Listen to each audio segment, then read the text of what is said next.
bawa penerbangan dengan baik, keselamatan ratusan orang di tangan dia. Ya, untuk apa diganti? Jadi kalau saya dituduh, wah ini ya kan, pakai orang-orang lama, ya kan, nggak ada. Saya hanya pakai orang yang mampu untuk bekerja untuk rakyat, bekerja untuk bangsa dan negara.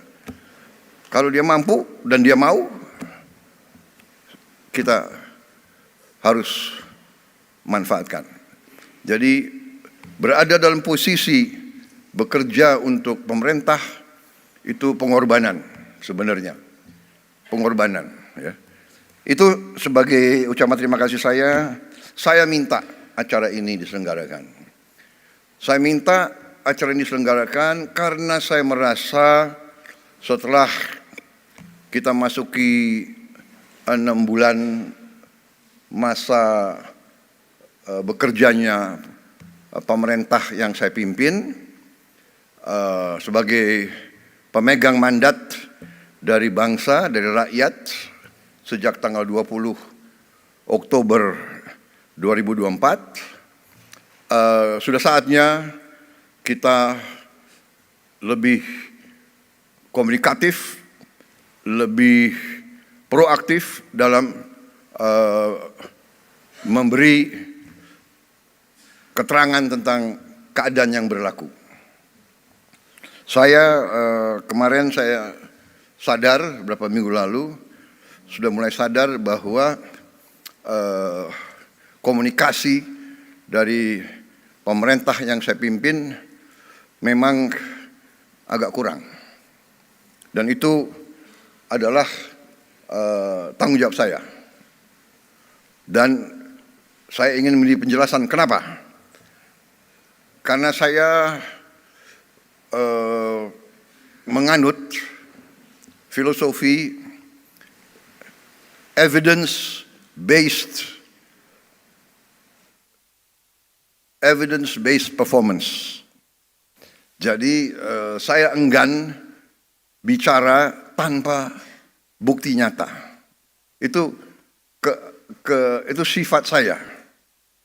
Jadi saya harus selalu dinilai, saya minta selalu dinilai oleh hasil yang saya lakukan, prestasi yang saya lakukan. Demikian yang saya minta dari rekan-rekan saya yang dekat. Saya hanya lihat mereka dari pengabdian mereka, dari prestasi mereka, dari energi mereka, dari niat mereka. Saya benar-benar tidak pernah tanya, apakah waktu saya seleksi menteri-menteri ini, apa saya tanya, Anda partai mana, Anda orang tuanya siapa? Kan saya tidak. Suku Anda siapa? Suku Anda apa? Agamamu Anda? Tidak. Evidence based. Nah, dan saya percaya, saya kira, saya berpendapat sebenarnya rakyat pun akan menilai dengan hasil. Ya, saya memang sering diejek karena saya juga membuka kesempatan untuk diejek, ya kan? Kan saya bilang saya nggak suka orang yang hanya omon-omon. Akhirnya omon-omon jadi apa tuh? Jadi populer ya, dipakai di seluruh Indonesia itu. Iya kan? Dan saya nggak suka hanya omon-omon. Terus terang aja. Jadi saya pikir oke, begitu saya ditetapkan sebagai pemenang oleh KPU, saya kumpulkan tim kecil dan kita mulai bekerja.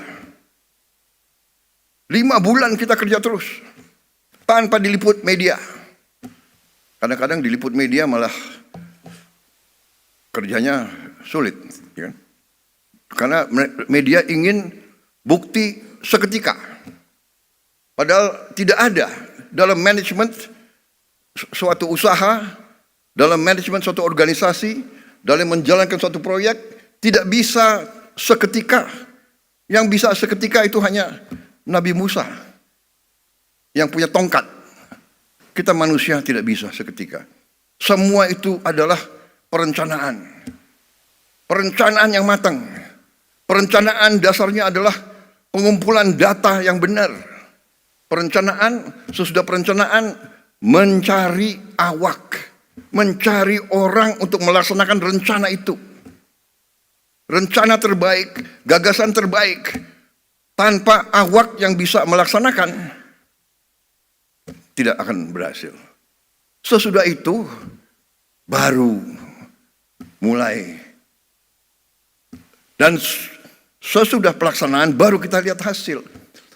Ini adalah fenomena hidup. Nggak bisa kita tanam pohon, kita minta buahnya turun lusa. Tidak mungkin. Ini melawan hukum alam. Kita cari benih yang bagus, kita cari tanah yang cocok, kita harus ada sumber air, kita harus ada cuaca yang baik, kita tanam, kita rawat, baru hasilnya mungkin 5 tahun, 6 tahun. Ya kan? Pohon kelapa sawit,